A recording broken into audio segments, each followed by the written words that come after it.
Good evening and welcome to Dog Talk. I'm Dan Camilleri. And I'm Laura McKillop. We'd like to start by thanking you for their ongoing support in bringing you our live weekly Q&A. Tonight we're fortunate enough to be speaking with Pip Flower from Pip Flower Working Dogs. Hi everyone. Pip will be picking. Hey Pip, how you going? Yeah, hi Dan. Pip will be picking.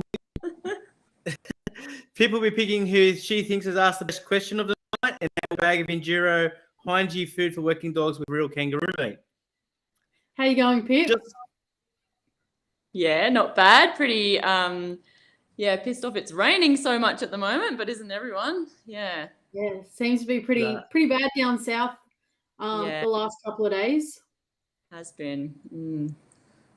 Just before we kick off tonight there, Pip, I just want to send a big cheerio to Laura's mother there, Marie McKillop. A big happy birthday. As you can see, Laura's not here tonight, so I'll hug the chin to me.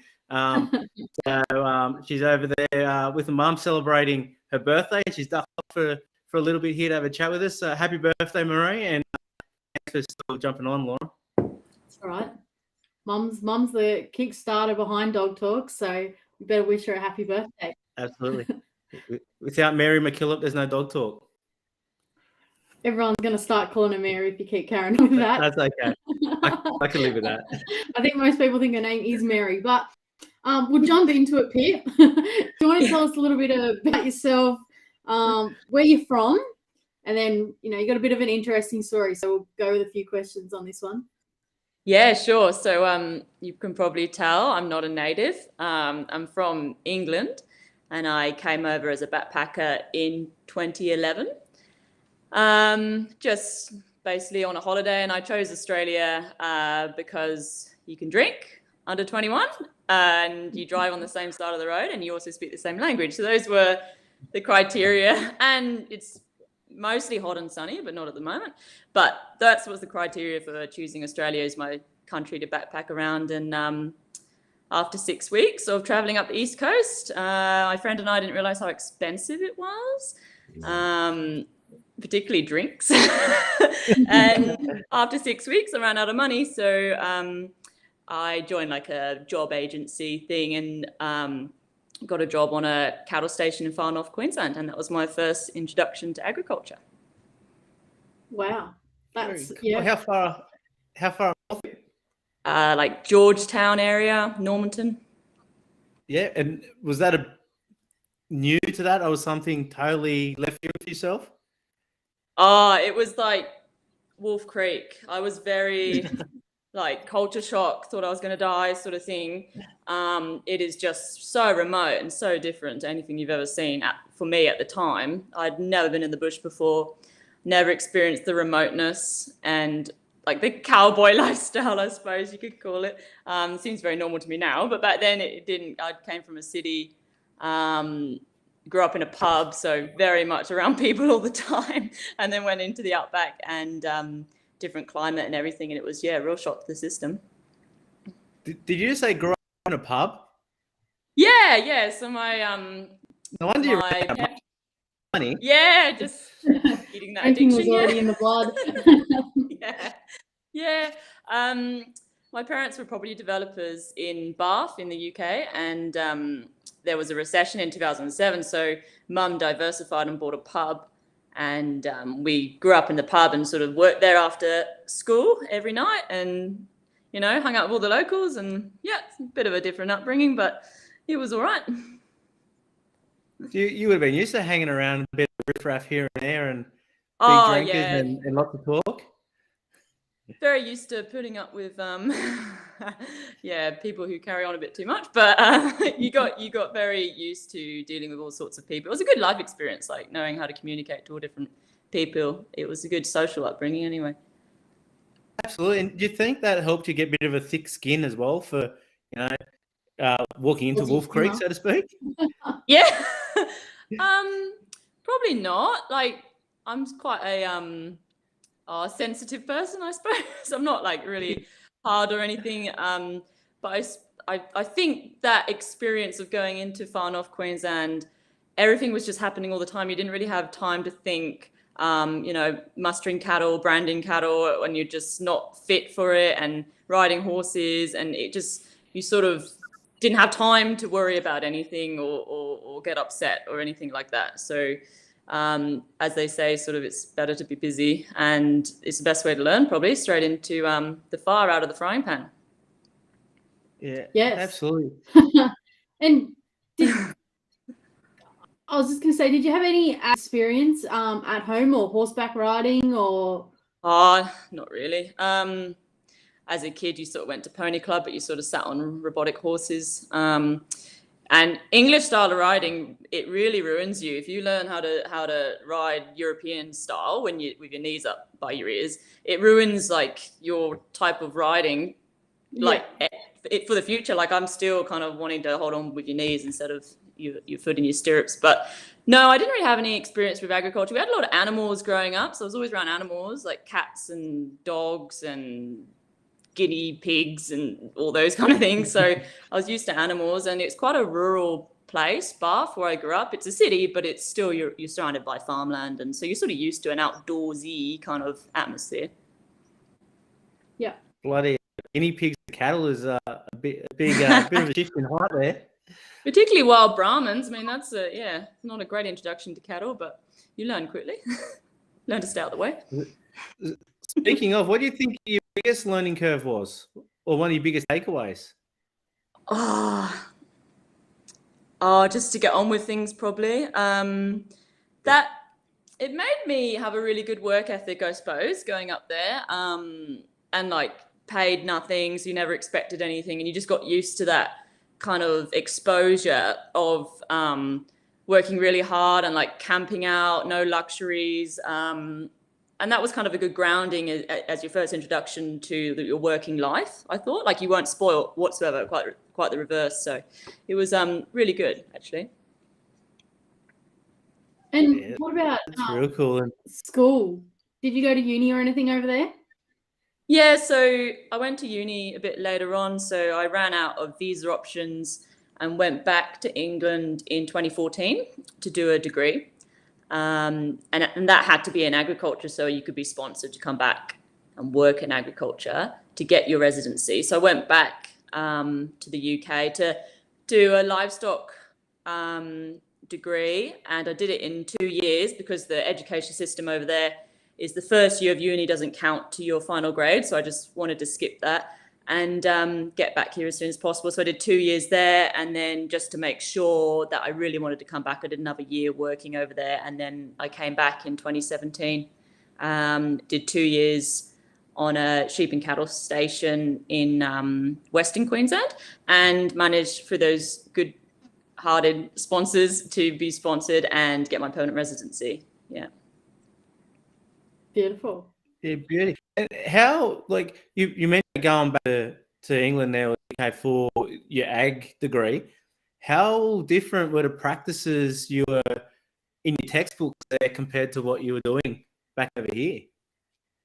It wasn't relevant at all, to be honest. Yeah, that sounds awful, but it really. So the university I went to was more of a finishing school for the aristocracy. It was called the Royal Agriculture University, and I think it's a bit better now. But when I went, it was very much somewhere to send the Toffs sent their rich kids just to go have fun for 3 years. So it wasn't a lot of intense education, shall I say? Like, a lot of people just went hunting and playing polo and just ginning about, really. And the type of agriculture in England, it's very arable focused and dairy. So I wasn't really all that interested, to be honest, but I just got through it and chose the subjects that were a bit more fun, like emerging technologies and a bit more sciencey things, and then sort of got out of there, as soon as I could. Yeah. And Very so when did working dogs come into the situation for you? Well, I always wanted to own my own dog. We didn't have any sheep dogs growing up. We had Dobermans and various other dogs. And I always wanted to have my own dog. I had my own cats as a kid, but I always wanted my own dog. And then there was an opportunity arose when I was out contracting near Longreach. A border collie puppies were for sale, and I just love border collies because they're just so smart, and England is obsessed with crufts and what you can see the dogs do on the telly, and I always wanted one. And it wasn't particularly to muster or work sheep with or anything like that. It was just their intelligence and the way they looked. So I went and bought one off of another dog trialer, as it turned out, at Longreach. You Who was touched on that? Crufts there. For people over here that don't know what Crufts is, you want to explain that? Oh, I don't know it that well, but it's just a various, it's televised competitions of, I think they have a bit of sport dog involved, but a lot of it is just choosing the best in show of each pedigree, isn't it? Something like that, of all the dogs. Yeah, a bit of ability and obedience and a bit of different. Yeah, a bit of dog sports, tests yeah. and stuff. Yeah. But it's pretty big. Like, I never realized exactly how big it is. It's massive. Oh yeah, which it should be, because they are picking the best example of the breeds across the world, if you know what I mean, like what the best bulldog is, or so it's pretty big in the canine world. Absolutely. And before we get too far from dogs, what are you doing now? Where are you, like, you're down south now?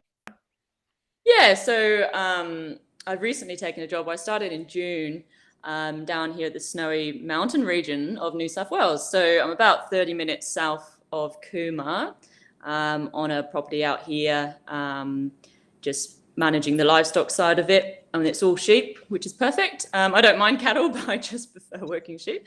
So it's all sheep, and it's mostly crossbreds. They're slowly going through a transition of all moving to crossbreds. So and that's just perfect for me. That's the type of sheep I enjoy working and farming. Yeah. And where else have you worked? Oh my goodness. A lot of places. I spent so after that far north Queensland experience, I ended up in Western Queensland out at Winton, and that was on a sheep and cattle station, merino sheep and composite cattle, I suppose you'd call them, Droughtmaster. And yeah, I was there for nearly 3 years and managed to get my permanent residency there whilst I was there, which was great. And that was my first introduction of working livestock with dogs. Got a very good grounding there in that type of country. And then the last 2 years prior to the last one, I moved to Tasmania and worked on properties down there. Worked on 2 properties. One was a vast merino and cattle place. It was a hill country place. And then the next one was a lot more intensive fat lambing operation. They had some cows too, but it was very much trade lambs there. Yeah. Wow, you've worked in a lot of different environments. Yeah, I'm just one of those people that want to find, try and experience as many things as possible and find and pick and choose from each experience and try and put it together in one dream, I suppose, and try and achieve that. Yeah, very cool. Any aspirations to keep moving your way around the country? I don't think so. I'll just see how this job goes. I'm really enjoying it at the moment, so we'll just see. I haven't got any plans per se, no.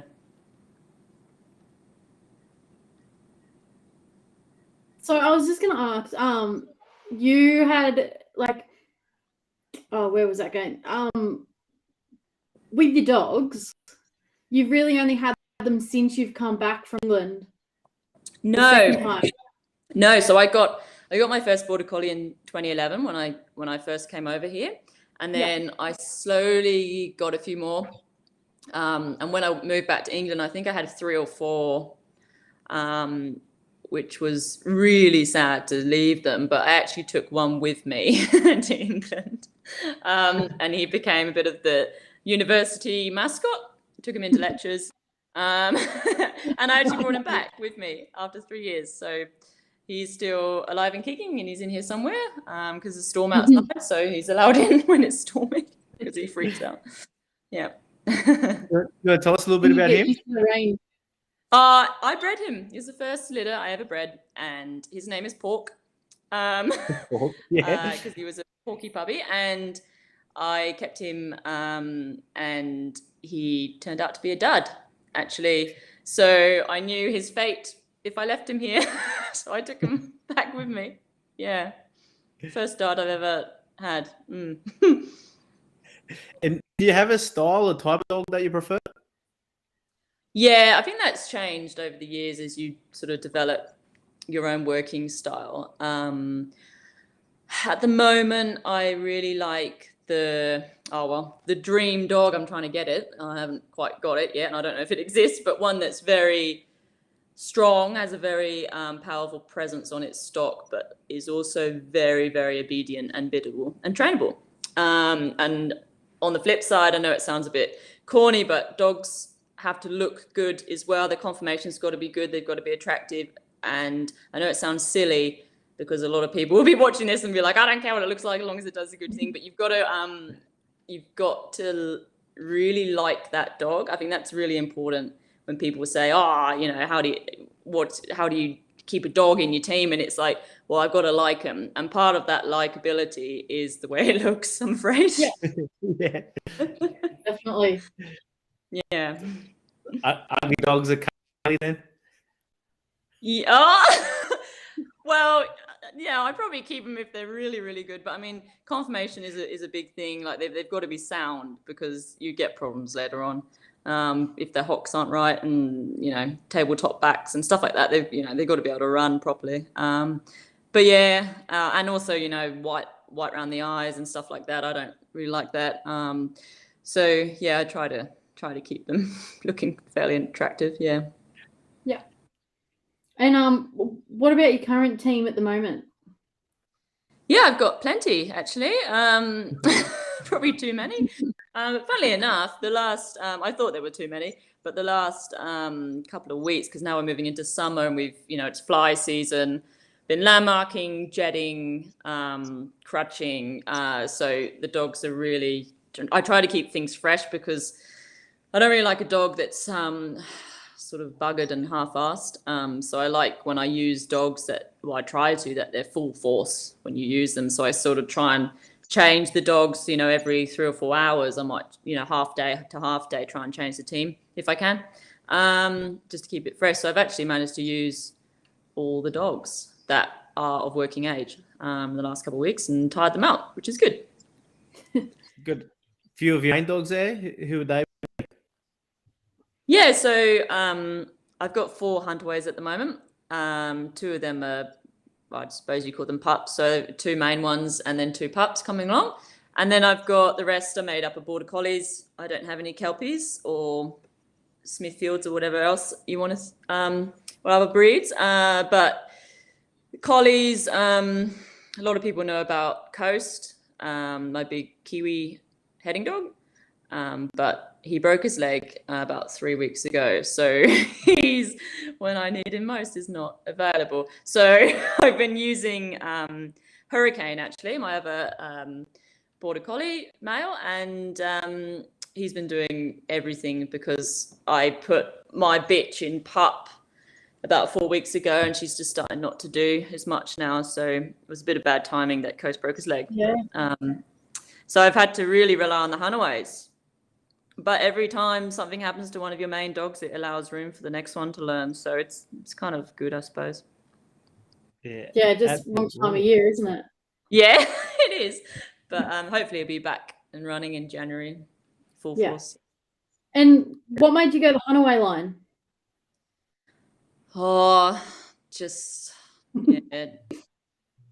dealing with stock that don't move. I get very, my patience is getting better as I get older, but I don't have a lot of patience when stock don't move off your dogs. So I got into Hunaways in Tasmania of the fat lambs, and your crossbreds that are really hard to move, particularly when they have lambs at foot. So I just found them to be brilliant working animals to shift stock, but do it in a controlled and kind way, like not swinging off them, by using their bark. And a lot of that work in Tasmania was by myself. So when you need to draft 800 ewes and lambs by yourself, crossbreds, you sort of need that punch.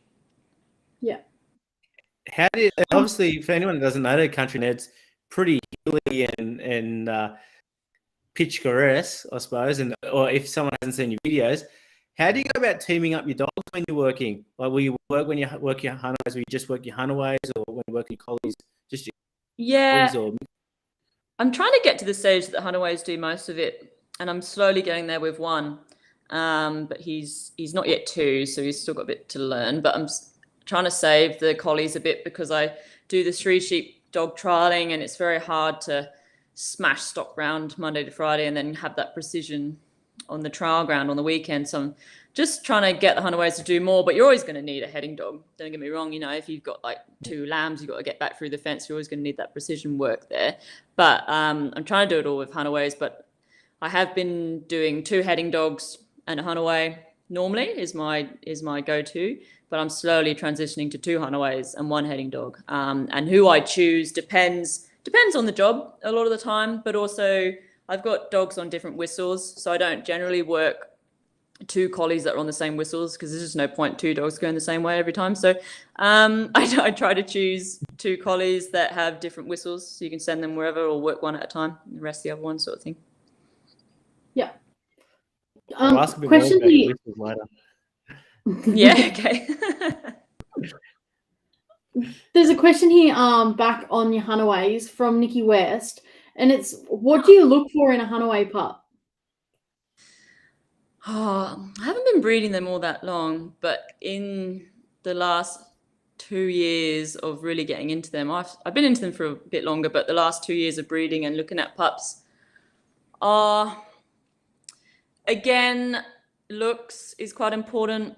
There's a lot of Hunaways out there for sale that don't look like Hunaways, and it questions whether they're actually full Hunaways or not. So I kind of know instantly when I look at one, I'm like, that's a Hunaway, and then you're off to a good start. But generally, I like a big bone, bold pup, good markings or good colouring, and they've got to be so placid as pups, you know, big, calm fellas. That, yeah, like if they're crazy as puppies, it's not really the Huntaway type. Not really like that. So yeah, they got to be bold. My Hunaways are quite soft for the breed type, but that's on purpose because I don't really like yelling and screaming and having to be really tough on dogs all the time. So I've focused on quite a soft type. So for a lot of people, those type of pups would probably be a bit soft for them. But that's what I go for personally, is a softer type pup, but they still, you know, they can't run away from you when you try and catch them or anything, like can't be that scared, but they are generally a bit softer than most.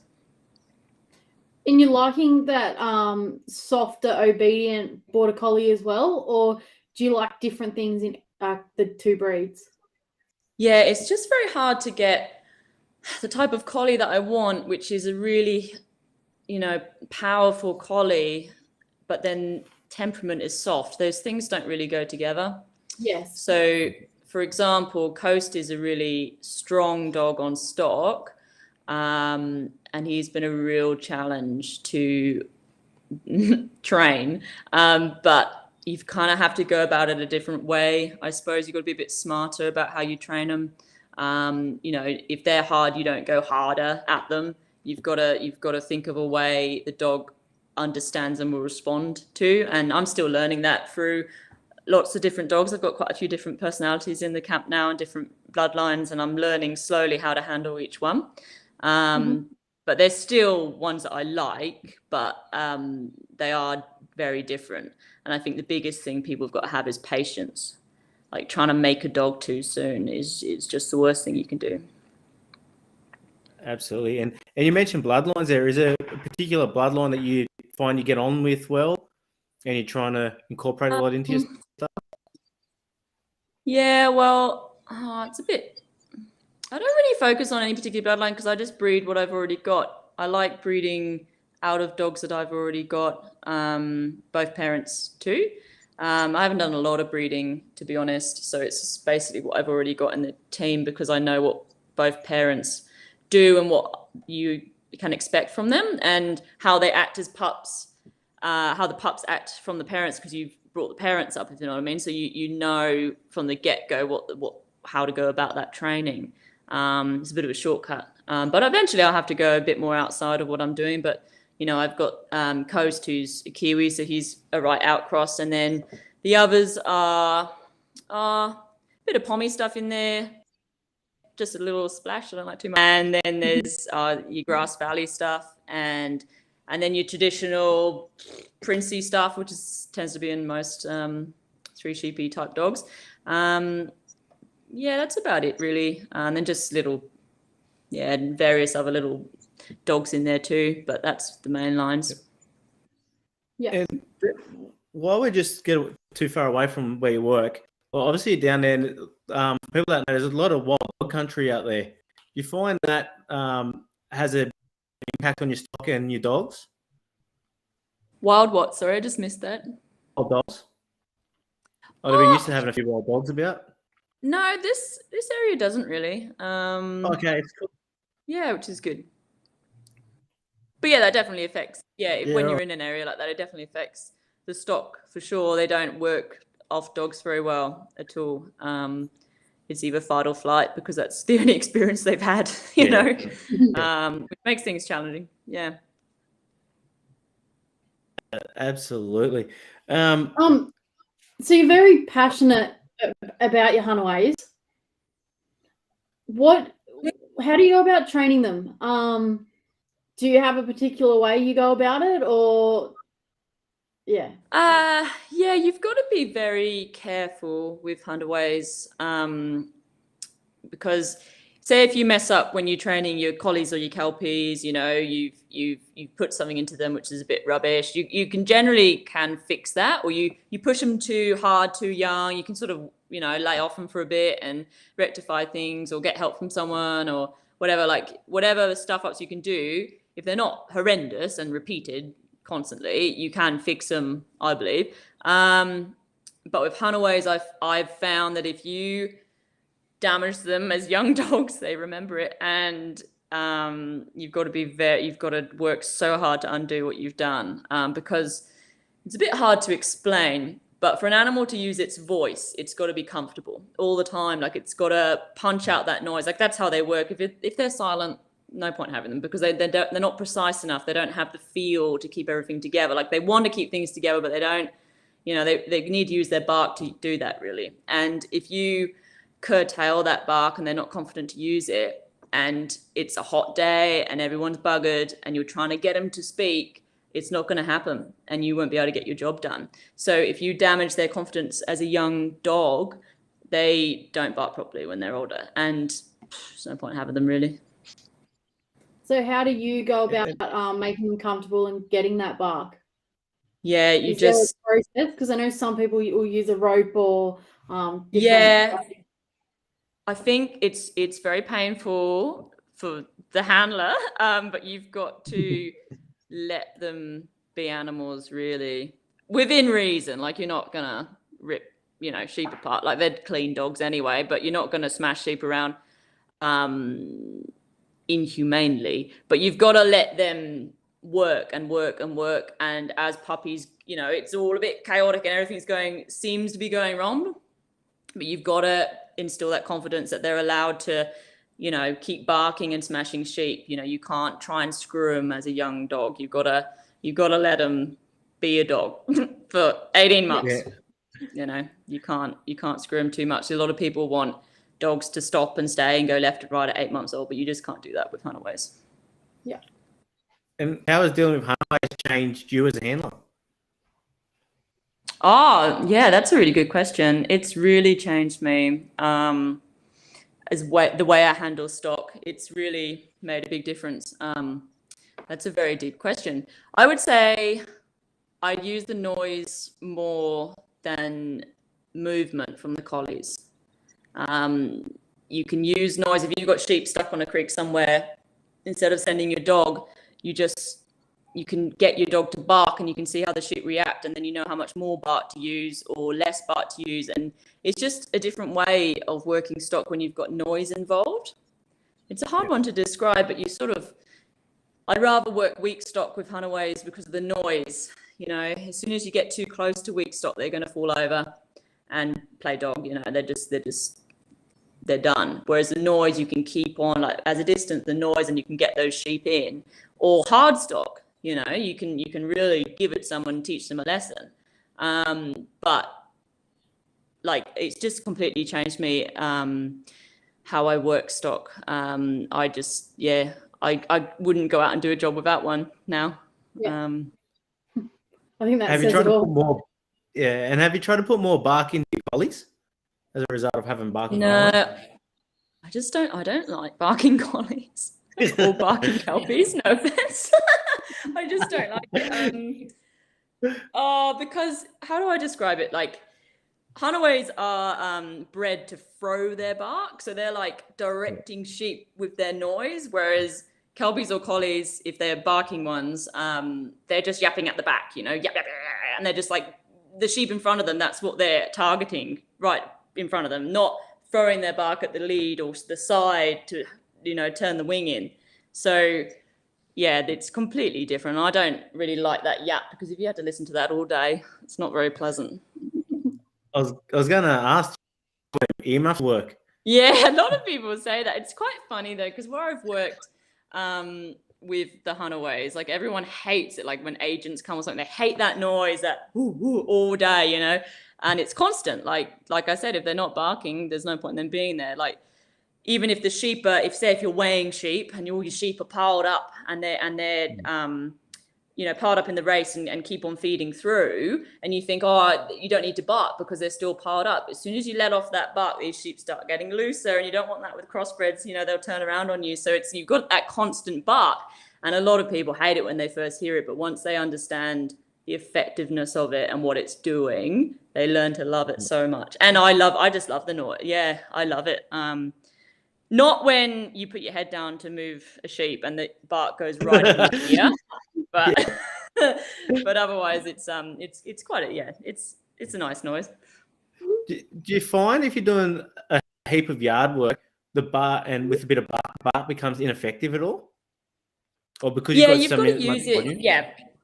Yeah, that's right. So you can't, like I just said, you've got to have it constant, but you've also got to be a bit smart with it. Like you have it constant when you're weighing sheep, but the sheep can get used to it. So you have to shut them down sometimes to then shock the sheep, when they start up again. Yeah. Because if you did use it all the time, you've got to kind of use more force and more force and more force. But the only scenario that you'd keep it on is probably going for a handler or something, or scanning, something like that. Yeah. And how do you go about actually like starting those pups? Oh, it's pain. Yeah, it's a nightmare. It's so bad because it's just, I wouldn't suggest it on light merinos in the yards, something like that. Anything that could break its neck easily. Big fat crossbreds is pretty hard to kill one of them in the yards. I always have a Hunaway pup working with another fully grown Hunaway. It encourages them to bark and they know what to do a bit more. They sort of follow them around a bit and it gives them confidence because it's quite scary when sheep are smashing around everywhere for a young pup. Particularly these big, if they're big crossbreds and they get hit by one, they got to come back pretty quickly. So having another dog there gives them a lot of confidence. But it's pretty chaotic, but you choose it. You choose what you're doing. You're not going to have a young dog on using lambs because lambs just don't respond to dogs properly. And it's just too hard for them to understand the difference at that age. So you might be scanning is brilliant, or weighing big fat lambs, something like that when not a lot can go wrong and all they're doing is just sitting behind and barking. Like you got to be a bit smart about it. Don't throw them in a situation that they're not going to understand. Yeah. And you do much dry work with them? Yeah, I haven't recently, but I normally do.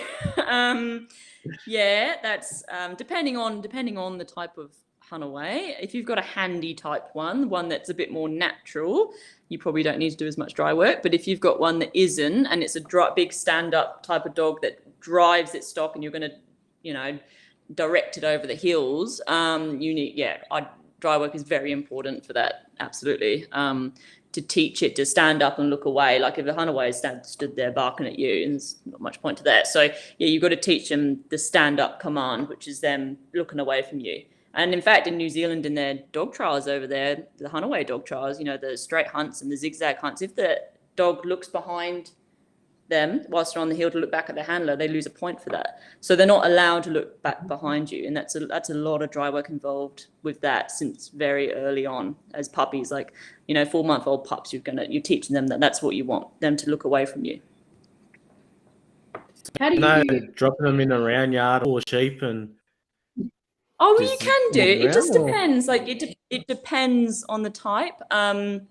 The young dog I'm using a lot at the moment, Wave, he didn't take to dry work. He didn't like that at all. I probably could have persisted a bit more, but he just didn't like the pressure of that. It didn't suit him as an animal, but so he did a lot of round yard work, but he was more natural because there's natural heading ability in him, and he wants to go round stock.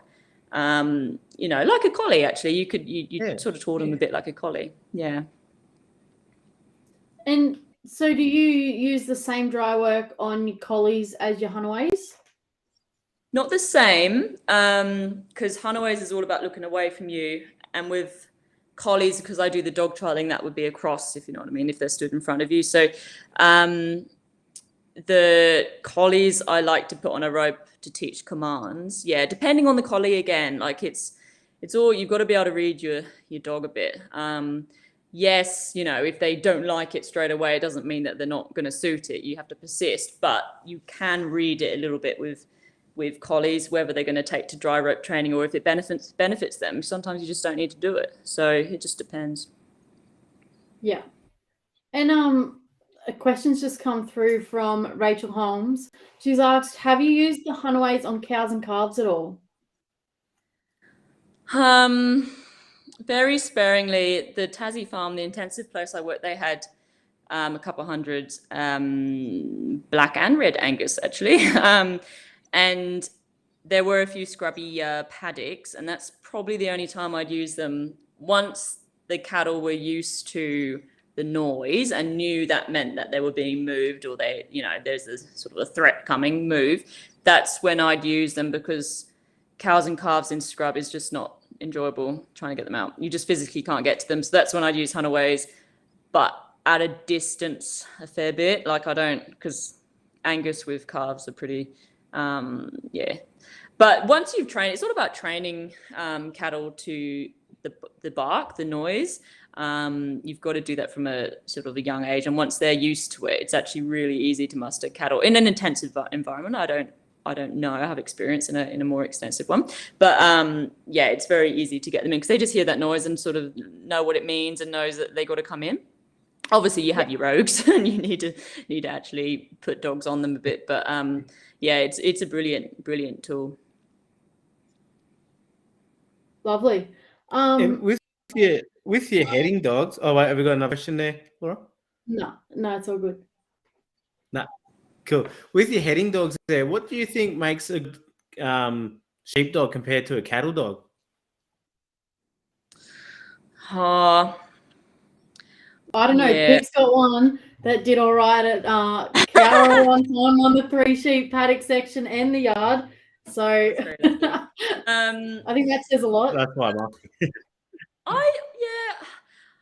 With cattle, it's a hard one because cattle, you're gonna have to need a dog that, when it's confronted, it's got to be able to snap back, and a proper bite, not a bloody swing at them sort of weak bite. It's got to be a whoom on the nose, and that's quite hard to then have. Well, it's not hard, but it's uncommon that dog would also be a very good sheep dog on light sheep, for example. So it's hard to get that transition unless you've got them really under control, I find. Like you were talking about Coast there. Coast is very good on cattle and he will bite them when he needs to. He's not a real rush in and swing type of dog, but he tries to control them. And then if they come at him, he'll bite one. But then on light merinos, he's probably a little bit too much. They just feel that presence. And if they're weak or footsore or whatever, they sort of feel his presence. And he's not necessarily doing anything wrong, but they'll drop. So then when I work merinos, I use a more sort of light type carrying type of dog on them who then they're not very good on cattle. So yeah, it's hard to get the best of both worlds, really. That's why I have different dogs. Yeah. And we've mentioned before, you talked then about some weak sheep, and we mentioned fly season earlier. And well, let's be honest, like the sheep, it's great. Been great weather for sheep to dog, right? The last 6 months, it's been pretty tough on them. How have you found the feel in your dog and adjusting to those poor sheep? You got to have a very good stop on them. Yeah, when you send your dog, you don't want them to crunch them. That's for sure. Yeah, and a lot of dogs, like if you've got a really good dog, I reckon they sense if sheep are weak or don't want too much pressure. They'll feel it as they're getting close to the sheep, and they won't give them a whoomper. So yeah, I mean, I'm very lucky that I've got certain dogs in my team that don't have a lot of presence, I would say. And those are the ones but enough presence to move like merinos, yeah. So I'm very lucky. Those dogs are going off out there. There you go. They know they're talking about me. Yeah. I thought it was mine at first, so. Oh, God. How embarrassing. No stress. That's all right. Do you need to have like 3 different whistles to make them be quiet? No, it's just a good old-fashioned, I won't do it. Yeah. That's all right. That's cool. How much runaways there and your heading dogs? How much casting do you do? Yeah, I suppose if you've got a cunning ewe and a couple of lambs and they're way off, in the distance, you'd send your collies towards it and not your runaways. So I'd probably do a fair bit of casting in this type of country, because it's so rocky, as anyone knows who's been in the Monaro. It is so rocky, and I hate smashing around on rocks. So I am a bit guilty of being a bit lazy and sending the dog fair distances, because I just hate smashing over rocks. Yeah. So cast is obviously. I bet your boss does. So I was going to say, I bet your boss appreciates that. Yeah, it's a bit kinder on the gear. Yeah.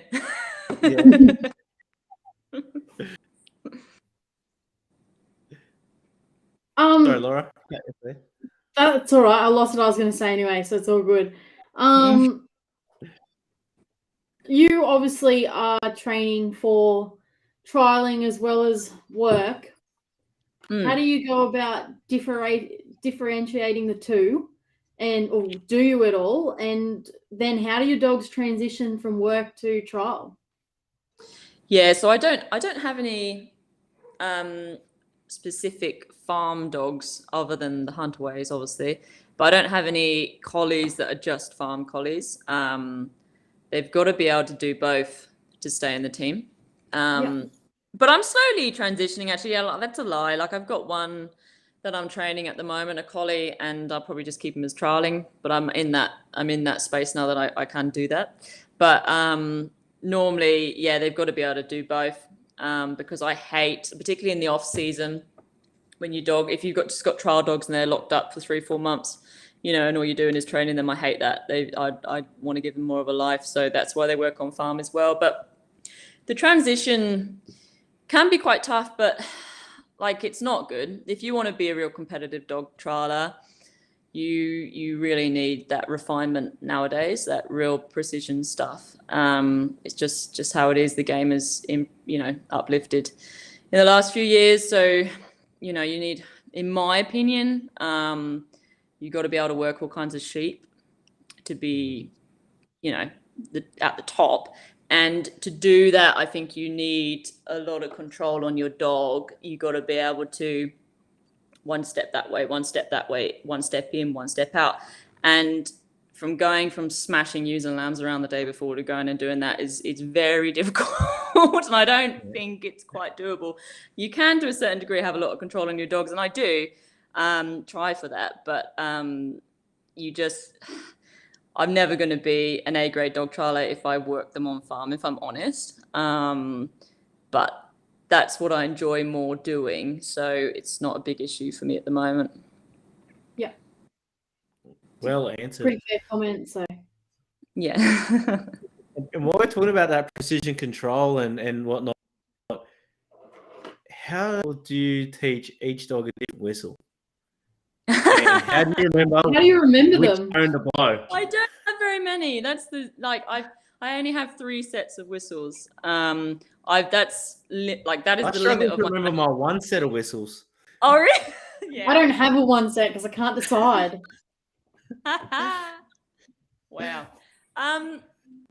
Yeah, it's a lot of practice, you know.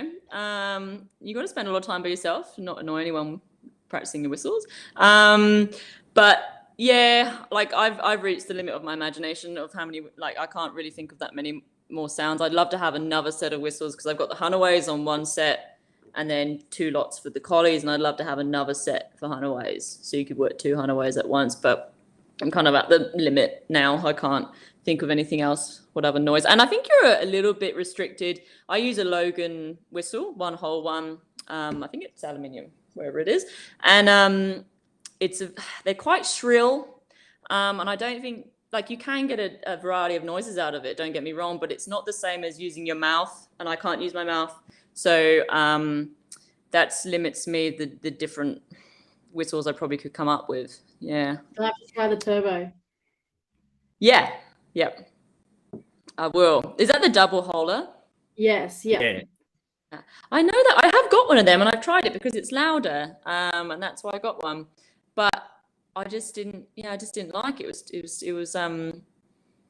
Yeah, I didn't like the noise it made, which is strange. Yeah. So I stuck with mine. So I got the brass, like the noise, dead tone. Okay. Yeah, I haven't tried a brass one. I'll Yeah, have to get one. the taste doesn't really bother me. You get used to it, or you don't even taste it after a while. But yeah, it's more of a deader tone rather than tingy. Yeah. Okay. Yeah. Cool.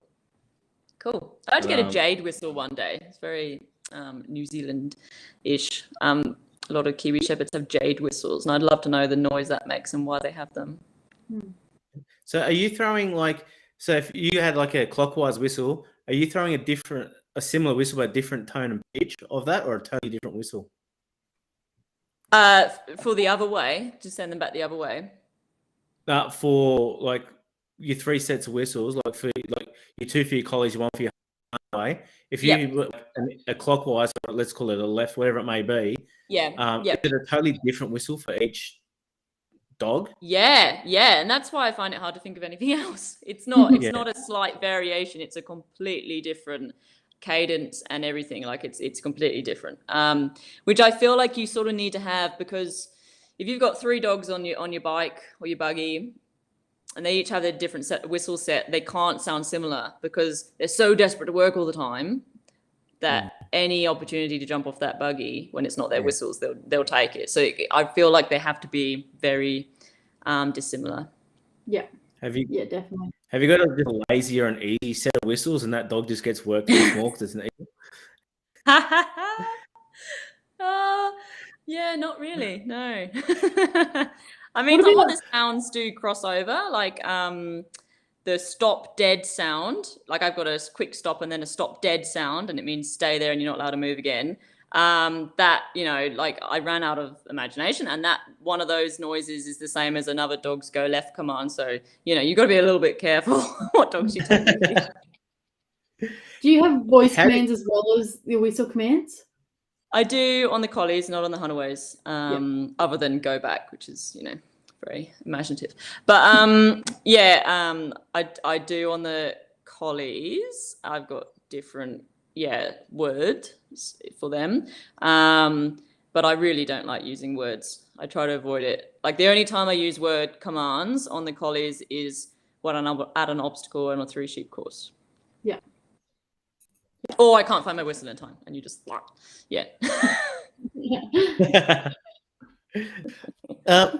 Stop dead whistle. How do you go about training? Patience. Like you know, you've got your stop, which is just like a stop whistle, and then it's like a is you're gonna stay there, and they're just not allowed to move. And I think a lot of people ask me, or sorry, that sounds a bit pretentious. I have come across people asking me, how do you get such a good stop on your dogs? And and then you show them or suggest it, and you watch them work their dogs, but they're not pedantic about it enough. So like you stop your dog, stop, and they might move only an inch, but they're not stopped, you know. So like I make them stop. Like they've got to stop and stay there, and they've got to learn that that's stop. And if you just sort of like, oh, but they sort of stopped and that's good enough, you're not going to go anywhere with that. Yeah. Yeah, it's kind of close enough, good enough, and it's almost right. May as well just say slow. Oh, and it's only a command. Yeah. Is there much difference in that whistle? Are they completely different? Yeah, it's completely different. Yeah, because it's gotta like, it's almost got to shock them, like, you know, oh, you know, I really have to stop here, you know. So you have like the quick stop is, say if they're going around on their arc, the quick stop means there, and work the sheep from there. They still stop, but like it's not a stop and stay. It's a stop and work there sort of stop. It's a quick stop and just let the sheep move. But a stop and stay means, you know, you've got to stay there. I don't know how long they'll stay there for. Depends if they're playing up or not, but like they've got to stay there and not move again. We've touched on your huntaways a lot there tonight, and obviously there's a lot of auctions getting around now, and I'm yet to see a hunaway in an auction. I know. I think the problem there is, you know, if people import hunaways from New Zealand, which is, you know, the only way they can get in really, and then they breed them, they're not necessarily breeding the easy type ones that any cocky can work. And the easy type ones are like, they work like a Kelpie, but you still got to understand the animal, and a lot of people don't understand them because they're relatively new. So a lot of people, they will annoy because they're just constant noise, you know, and not enough cover and irritating. So I find a lot of people wouldn't understand how to train them to get them better either. So like, yeah, you're only really going to see crosses in auctions, I think, because if you try and auction a fully trained hunaway, like how many people know how to work them or understand what noise does to stock? It's a bit tricky, really. That's exactly where I was going with that, right? You kind of have to sell the dog and hand it over with an instruction manual, so to speak. Yeah, but it's like you could tell people, but they kind of have to experience it. You know, it's a long apprenticeship of experiencing it and being in different scenarios and working out what goes wrong and right. And yeah, it's a hard one. If they're just doing yard work, like pushing up to a dip or something, then you know, you could sell one for a lot of money because they have a big engine on them and they can dip a lot of sheep in a day. But if you want to use them in the paddock, like, ooh, it's very tricky. Even I struggle with them. So does the type of stock differ from you starting a Kelpie or a hunaway, or you use whatever's at your fingertips? Yeah. So if you want to train hunaways, you've got to do it on the job, in the yards with a lot of sheep, or your trainer sheep have got to be pretty well dogged, you know. Or you, like, the hard thing about it, like the best way to teach a hunaway is have a collie out in front of the sheep, and that's obviously very hard to have a collie that, you know, it's all that noise and shit's going on, that collie is actually still listening to its whistles and holding those sheep for the hunaway to bark at. Or you just have very dog sheep in a round yard. But the thing is, what I found, if you use hunaways on your trainer sheep, it buggers them up for the collies. Not in basic terms that they get really heavy, but they just, as soon as they see an opening, they'll go. So it's, they know the bark's not there and going to hold them. They'll go for young dogs. Yeah.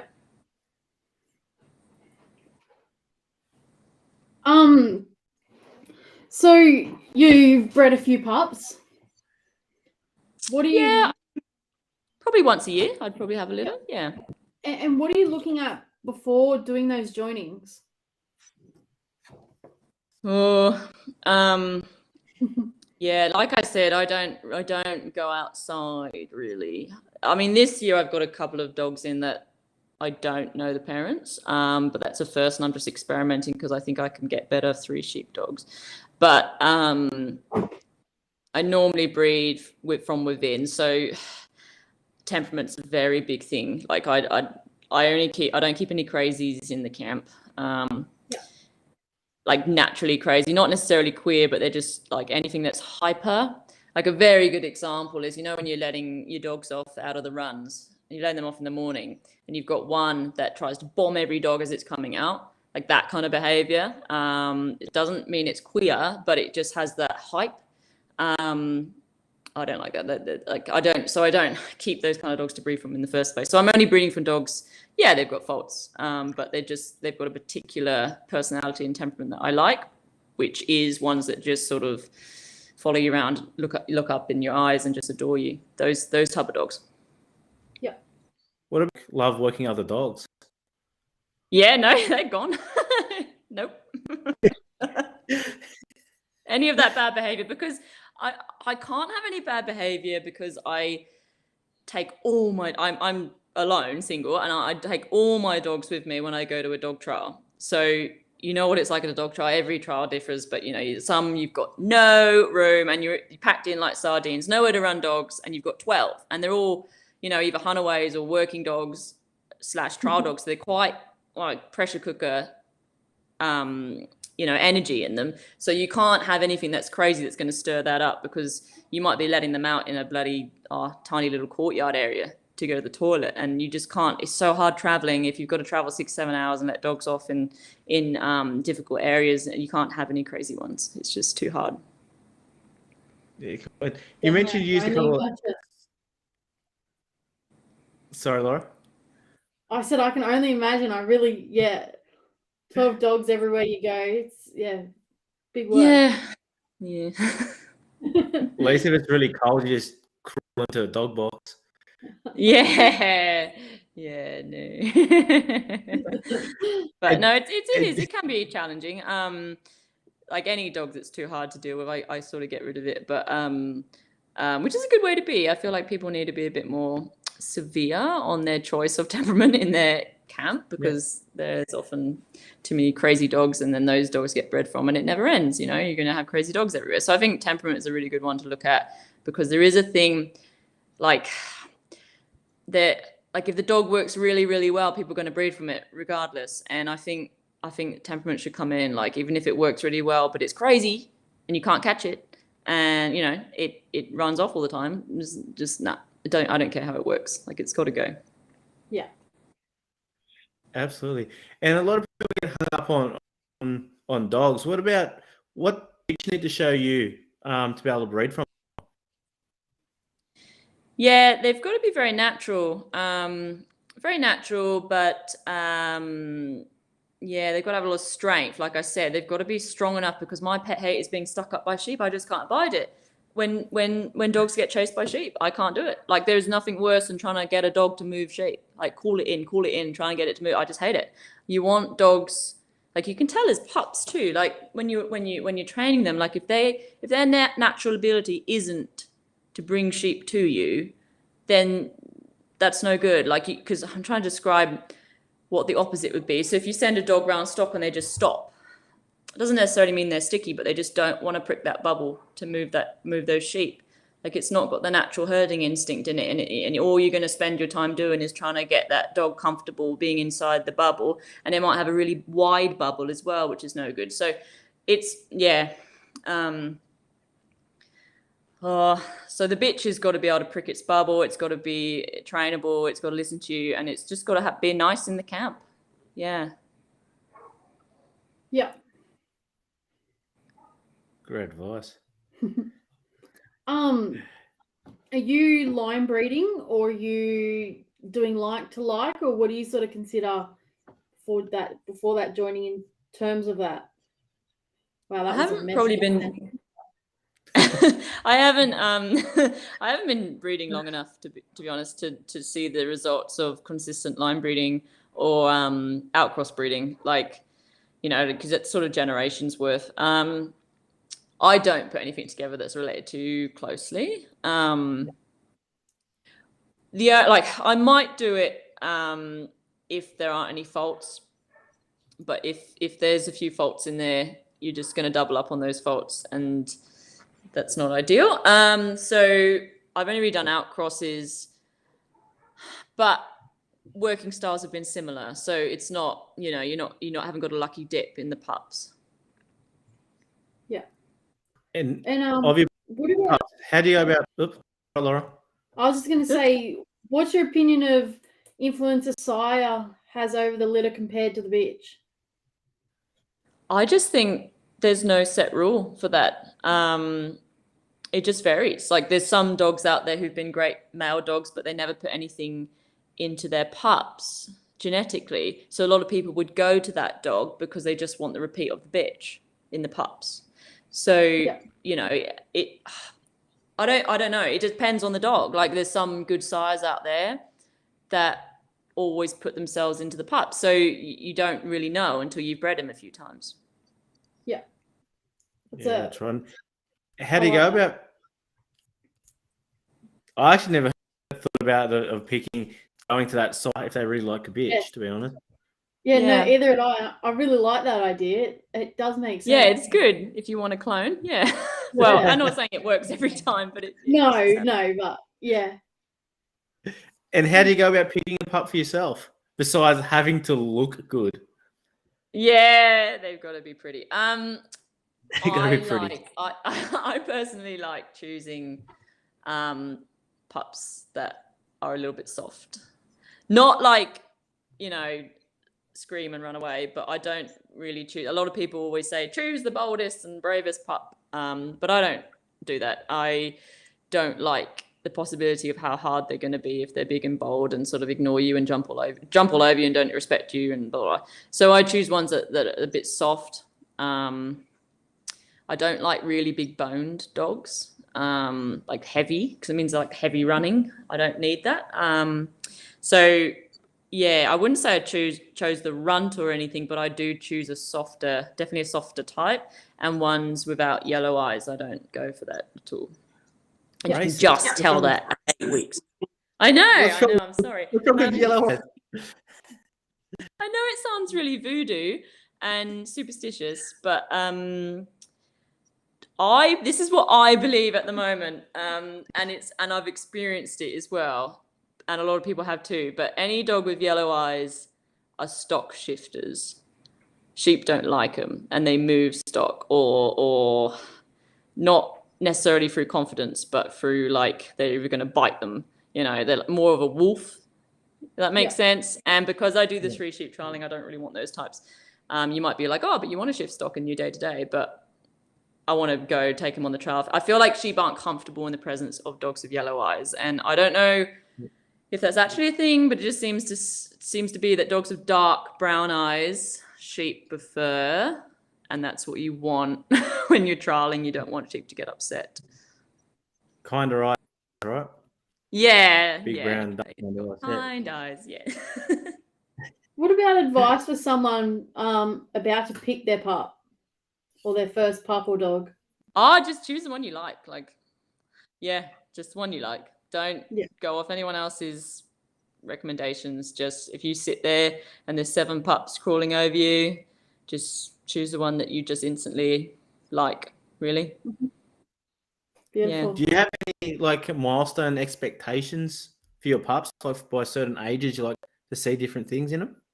Yeah, for sure. So I try to keep my numbers down, even though it doesn't look like it. But so I can't keep too much rubbish. So yeah, if they're not really doing anything by 8 months, they've kind of got to go. Unless you really like that dog for some reason, there's something you like in that dog, whether he's a really nice dog or whatever. I probably wouldn't do it so much anymore. But for instance, that dog Hurricane that I have, was just completely hopeless, like no feel, just flip-flop around his sheep, like nothing in him whatsoever. And I thought, oh well, I'll just throw you on stock. And at 10 months I threw him on stock, and it just made him into a dog, weirdly. Like it just, like the penny dropped at 12 months and he just became the most biddable dog in my team, and it was really weird. So you can't like completely condemn them, but you've got to have the space for it to give them the time that they need. But I do think people get rid of dogs too early, but it's got to depend on your situation. Like if you can keep them for long enough, and the only time you keep them long enough is that if they're sound and nice. You don't just hold on to them, 10 months they're gone or whatever. Like you've got to hold on to them because you like them, and that they show you something at least. Like, I mean, there are duds that don't even work stock, and you probably wouldn't hold on to them. Like I know the English don't even start collies sometimes until 12 months old. And it's like, well, how do you keep a dog for 12 months if you don't even know if it's going to work or not? And I don't know, but they do. It's strange. Otherwise, you'd end up with 12 porks, wouldn't you? I know, wouldn't that be great? Yeah. So how much time would you put into actual training, or would most of your stuff be done on the job?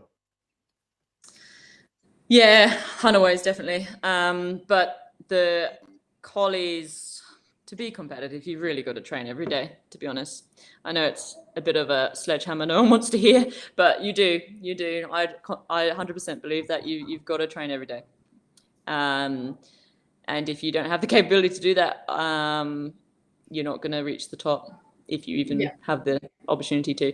So yeah, I think they've got to be trained every day. You might miss one day in a week or whatever, but like on average every day. Yeah, because for that reason, like why I'm saying that is that every time you take that dog to work sheep, your 3 sheep or whatever, it can't be high. Like it's got to be in trial mode, if that makes sense. So like it's got to be receptive and work correctly every time you work it as an adult dog. So if you rest it for 3 days and then take it to sheep, it's not going to work properly. So that's why, you've got to work it every day so that when you go on that trial ground, it's in that mode.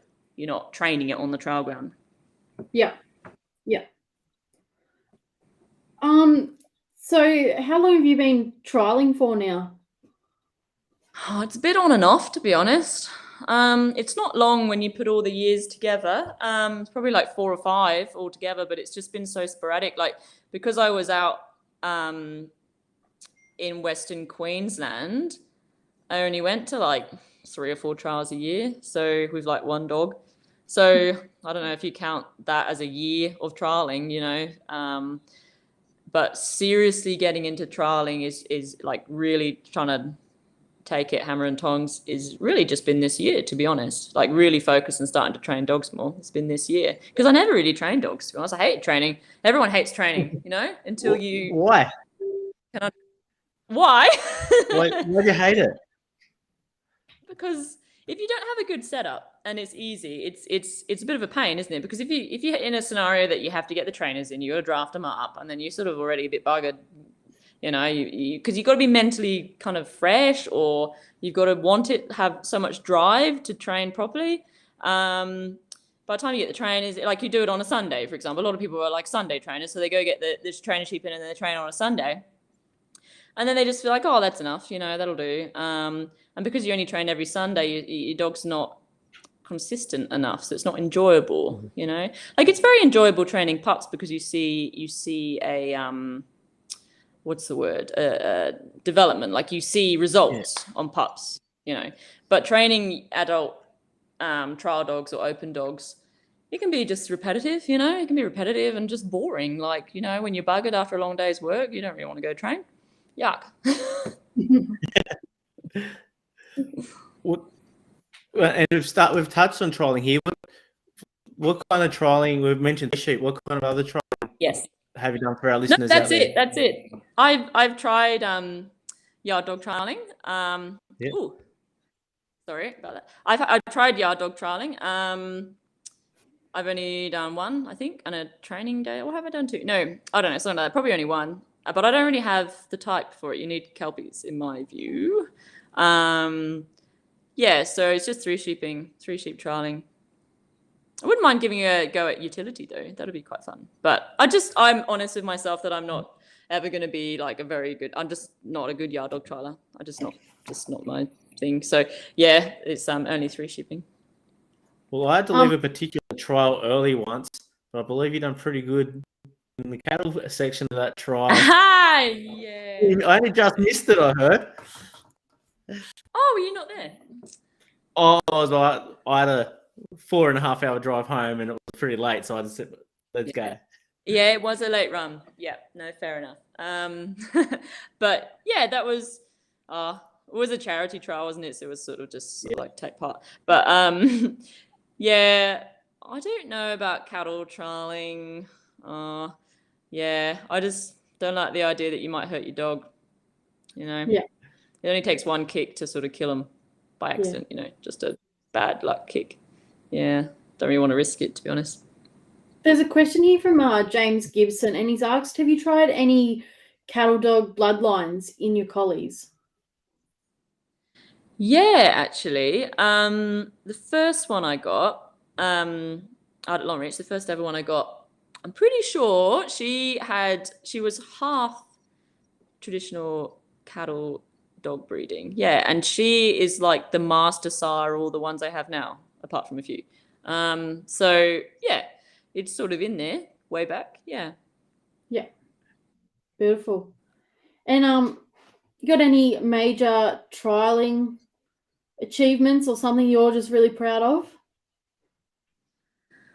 Funnily enough, it's not really what you expect, but I think what I'm really proud of, which is a bit of a weird thing to say, isn't it? It's like, yeah, but what I'm really proud of is being able to trial that big Kiwi dog, because I mean, if you saw him, as a pup, like, well, even like up till 15 months old, like he was just no feel, no style, no responsiveness, like would not listen to anything. He was a horrible dog in the camp. Admittedly, he didn't have the best upbringing because I was so busy at the time, but like, like he's just been, and I persisted and persisted because I was told I would never handle a Kiwi dog. I was told that, you know, oh, they're too tough for you. You never get this dog. And I thought, well, we shall see. And like, I'm not normally like that, but like, yeah. And he's just weirdly, he's just like completely changed as he's what is he? He's not yet 3, soon to be 3. And yeah, he just loves me to death and is super responsive. Yeah, he's not like a wonder dog or anything. Like when he gets too hot, or he can go a bit arrogant, you know, and just do things what he wants to do. But yeah, like it's a big milestone, like being able to trial a big, heavy dog with a big lot of presence, you know, being able to trial that kind of dog. I haven't had much success with him, but I've been very close to having successes. But yeah, so that's probably my greatest achievement, I would say, which is a bit of a weird one because it's not like numbers on the board or anything, but just personally, that's no, yeah. So that's cool, because I find sometimes numbers on the board isn't necessarily a great achievement. Like obviously it is if it's consistent, but I mean if you have a random success, there might have been other factors at play there. Like you may have been really lucky and got really good sheep or whatever, you know. It's not necessarily you did really well. Yeah, you kept your cool, but it's not necessarily the reason. Whereas if you had a really rubbish run, but you really worked those sheep to the best of your ability, I find that a greater achievement than getting a lucky run and going around and penning on sweet sheep. Yeah, and have you had a favourite trial on your way around so far to participate? I would say the Nationals is my favourite trial so far. Like what those girls do now, like the way they run it, it is such a good trial. I love it. Like I can't wait to go again. It was brilliant. It was just such a nice week. The weather was good, which always helps. And there's just, you know, ice cream and stools and plenty to watch and see and good camping. No stress. Like there was no dramas. Everything was done well. The letting out, the running of it was so professional, and just, I'd love the sport to be more like that, just more professional trialing. Like obviously everyone does a really good job. And that sounds bad, but like, I mean, it just felt like a really high-end sport at the Nationals. It was great. It was really, really well done. And you did quite well there, so congratulations. Yeah, but I don't know, like what I was talking about, I think that was sort of a little luck involved, but yeah. So why do you trial? What is it about it that you enjoy? I don't know. Like, to be honest, sometimes I go trialing and I think, why the hell do I do this? You do come away sometimes with that feeling. You literally think, why do I do this? Like, I haven't really enjoyed myself. The dogs weren't very good. I don't have the ability to train them properly at the moment. Blah, blah, blah. Why do I travel all this way and do this? But I think it's like a drug, and you're searching for that moment when your dog that you've trained or bred or whatever does really well. And it listens, and you get round. You might not win it or anything, obviously, but like you get round and the dog worked really well. Like that's what I get out of trialing. It's not about to me, it's not about winning or having the accolades of winning or anything like that. What I get out of it, I don't think about anyone else. And I just think about me and that dog and those sheep and what I've done at home trying to get that dog to do on the ground. That's what I think about. Yeah. Yep. Here, I've got one you probably haven't heard before, but how do you feel when the dog's put everything in for you and you let the dog at a trial? Oh, yeah. Yeah. No, that happens a lot. Yeah. And it really Do you take annoys it personal? you. Hey? Do you take it personal, like kind of feel sorry for your dog, or Yeah, you do, even though they have no concept of getting a ribbon or anything like that. But yeah, you do feel it happens with Coast a hell of a lot. Like I'm not being a blackguard here, but like we've missed out on finals. We missed out on so many finals by me making a stupid mistake. And it drives you insane, like particularly towards the end. So like he might be running a 93 or something, and you get to the pen and you blow like 12 points and you don't make the final. Even more, you might blow 20. Like, or even he's been in finals and those sheep come out and you start going around and you get that feeling. As soon as you go through the race, you think, I've got this, you know, I can't, like these sheep, if I keep this the same, I'm going to be great. And then you make a big error somewhere, and that's when you are like, and then you've got to drive 6 hours home, and you just think of where your mistakes are, where, and you're like, God damn it. Yeah, it happens often. yeah, And it sure does. in your Yeah. travels, is there something that you see a lot of handlers and newbies struggle with, and where do you think they can improve? Oh, it's so hard. I love helping people too. Like I love, like, please, people come to me if you have problems, because I love helping. Well, that's probably wrong. I love helping people who actually think about what you've said, rather than like, because I feel like a lot of people might ask you questions and they just want the easy reply, like, oh, just do this and you'll win. You know, they want that. They don't want to be told, all you've got to do is make your dog responsive. That's number one. Get it stopping, get it going left and right. And people hate that. That's not sexy. It's boring. You know, it's just boring stuff, drilling. And no one wants to do that. They just want a secret that you can tell them that'll make them win trials or be good on the farm or whatever. And it's not. It's boring. It's the boring stuff. So what people struggle with, I think, is understanding that sometimes. Because once you get the basics and you have the ability to control the dog, which then controls the sheep, like then you can learn the more in-depth stuff. But if you haven't even got that, then what's the point? Yeah. So you haven't any of that magic fairy dust that you just start from the No, table? I know. Well, I would like to know where who has it. Give some to me. Yeah. Crocodile Dundee has it. He does these ones. Hey. Oh. Speaking of nerves, do you still get nervous? I do, but it's never like reliable nerves. Like I just get random nerves sometimes. I think I get the most nervous when you know you haven't done the training, and I think it's more like angry nerves. Like you know you haven't done the training, and you know your dogs could work these sheep that are coming out if they were trained and responsive and not been smashing sheep round or whatever the last week. So I get nervous when I go out because I feel embarrassed sometimes, because I know you sort of know how good your dogs can be, but you haven't trained them. And what's really hard is that when you go out on the trial ground, people think, and your dog stuffs up, people think you have a shit dog. They just go, oh yeah, that dog of Pip's, yeah, it's just shit. I wouldn't waste time with it. They don't see that it's just untrained. They just see it's shit. And that upsets you because but no one wants to hear it. No one cares. No one really cares. You're not going to tell anyone, oh, I haven't trained my dogs, because everyone says that. Oh, I've worked so hard this week, I haven't been able to train the dogs. Or I haven't, like this whole month, I've been so busy, I haven't trained them. No one cares. All they see is a shit dog. They don't see an untrained one. And that upsets me sometimes, because you just think you've let your dogs down. You shouldn't really even be at this trial. You're not ready. And that's happened to a few trials this year, particularly Henty was one of them.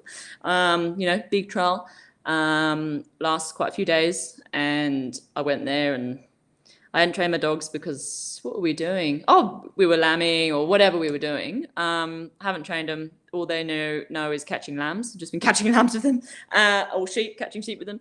And you go there and you just feel like you shouldn't be there, you know, just waste time. So yeah, that's really hard to take sometimes. Definitely. There's a question here from Ollie Hansen. He's asked, what's the one thing you've learned about dogs that you wish you knew earlier?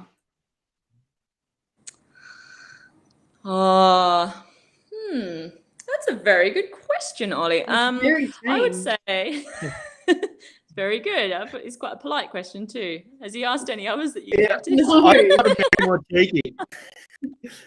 Yeah, very, very well done. What have I learned? I think patience is such a big one. I mean, that's a really boring answer, but it is. It's patience, and like when things aren't going wrong and you do the goo.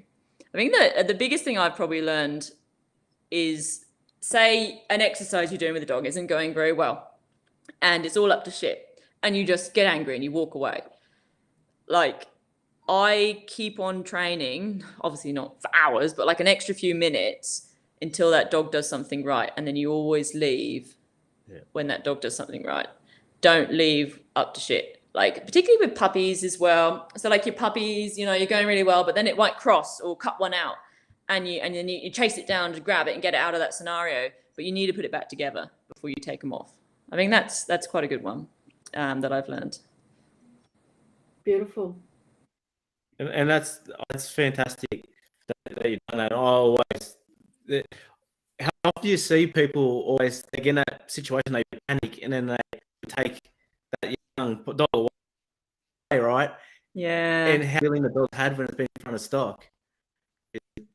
Yeah, exactly. On it. So that's some really good advice there. Yeah. Speaking of, what advice would you give to someone that wanted to pursue a career in the livestock industry? Oh, I think it's really difficult because we're sort of, if we're talking young people, for example, that they want to get into ag, you know, they've left school and they want to get into ag. It's very hard because we're in a culture now of instant gratification. So they want things to happen now and get paid really well now. So yeah, and in the ag world, you've got to do a lot of years of shit jobs before you get the good ones. And I think that'll put off people. But it's not really shit. It's not like, it sounds like a bloody prison sentence, but like you're not doing shit. Like, but you can't expect to be given the good jobs. Like I was barely on stock when the first few years of working on farms, which is understandable because it's the owner's own sheep and that's what they enjoy. That's what they want to go do. So, you know, like that's fine, but you have to accept that you're not going to get paid very much money and you might be fixing pipelines or you might be fixing fences or whatever, but it's shaping you. And if you persist, then you'll come out the other side. But it's very hard for young people to take that because they all want to start on $40 an hour straight away or whatever. And be cowboys yahooing after stock. Like that's what they want to do. So it's very hard. And also there's a lot of bad employers out there, like who don't respect employees and just want to use you to make money, you know, like in any industry, but particularly in farming, I think it's hard because a lot of these people say they've aged and they have to suddenly employ people and they don't know how to go about that. And they, you know, they're just and all they're used to is yelling at their son to do something, and then they get an employee in, and it's very hard. Like I understand it's a hard transition to do, but you are going to come across bad employers, and even if you might not learn anything, you might learn what not to do. So you're still going to come away with something out of that. Definitely. You just have to tough it out. Yeah. Take a positive out of a negative, right? Yes, silver lining and all. Yep. And is there anyone you'd like to see us sit down with and have a chat with on Dog Talk? Yeah, I thought about this question. No one specifically springs to mind, but I think it'd be really good if you got some New Zealand handlers in, perhaps. because it's a culture over there being a shepherd, and I think it'd be really interesting to see their point of view on it and how they bring up their dogs. I follow a lot of Kiwi shepherds on Instagram and watch their videos and that, and there's some amazing ones on there, like young ones, old ones, whatever, boys and girls, and what they can do with their dogs, you know, and just I think it'd be really interesting to see how they live and work with their dogs if you ever get the chance to interview them over there. Love it. Thank you. Absolutely. Cool. It's that time of night. Was there a question that stood out for you tonight, and they will win a bag of Enduro high energy food for working dogs with real kangaroo meat? It's a hard one. It's like picking favorites because I know all the people who ask questions. And then you're gonna get, why didn't you pick me? I know.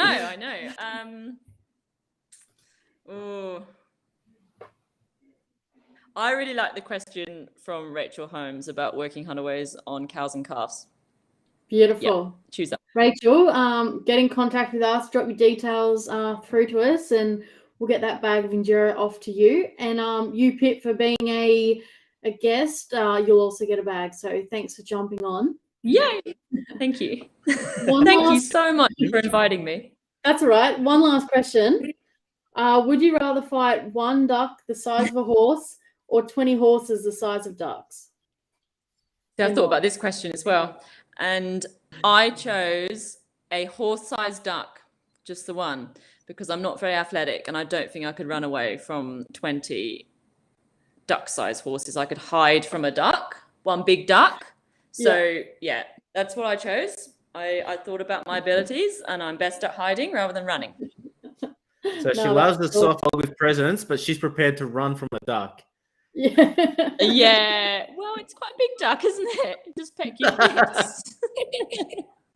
A lot to eat. It would feed you or feed your dogs. Yeah, true. And that's always on my mind all the time. Like, oh, there's an ill sheep. Cut it up for the dogs. Yeah. Pip, thank you very much for your time tonight. We really appreciate it. You're welcome. That's great. And all our viewers and everyone that's going to listen after, thank you very much. Really appreciate you logging in. And please remember, we learn every day. And the day we stop learning will be a sad one for all of us. Thank you. That's right. Bye. Good night. Cheers.